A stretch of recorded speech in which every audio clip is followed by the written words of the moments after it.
Now, of course, because every market is different and every timing is different, there are things that can crop up that can create issues with you actually selling your property to start the 1031 exchange.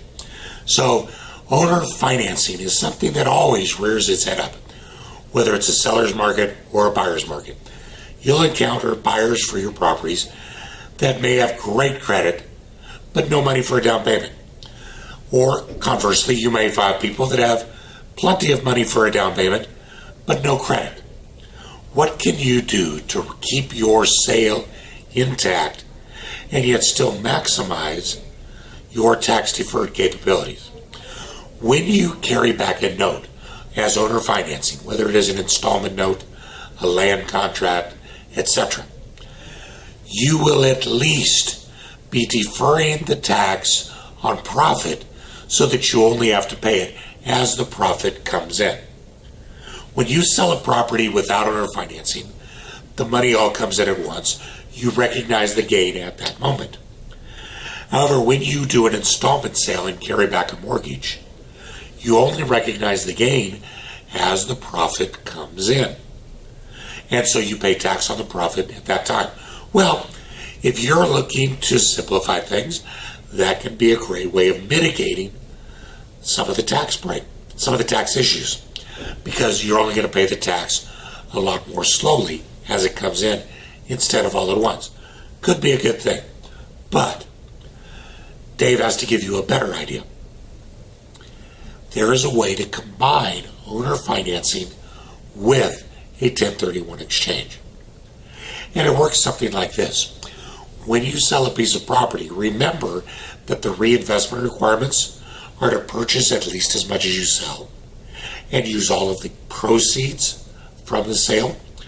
Well, if you sold a property for $100,000 and you sold it for $20,000 down and a mortgage for $80,000, the proceeds from your sale are $20,000 in cash and an $80,000 note.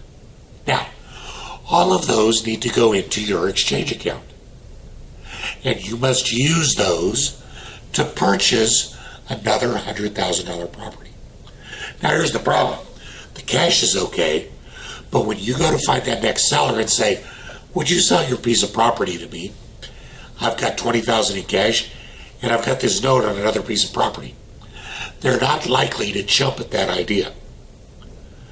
So the way you can work it into a 1031 exchange is to, at some point in the exchange process, from whatever source you want, find $80,000 in cash. Now, it could be cash reserves. It could be a loan from a friend or relative. It could be a refinance of another piece of property. It could be a stock account. It could be a qualified IRA account from wherever. But you swap the note that is inside your exchange account with the cash, and the note comes outside and goes to you. Now, what is inside your exchange account? $20,000 in cash and $80,000 in cash. So can you now use all $100,000 to go buy a piece of property worth at least $100,000? Absolutely. But there's an added benefit. Outside of your exchange now, you own a note that's valued at $80,000. How much did you pay for that note? $80,000 in cash. So all of the profit stays inside the 1031 exchange and goes forward that way, tax deferred. The note has no profit attached to it.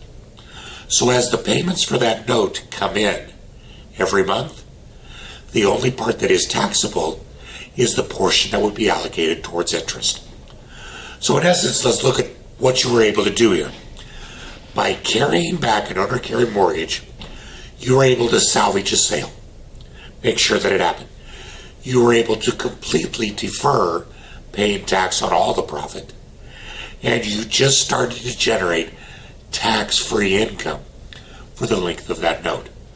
How's that for a nice trifecta?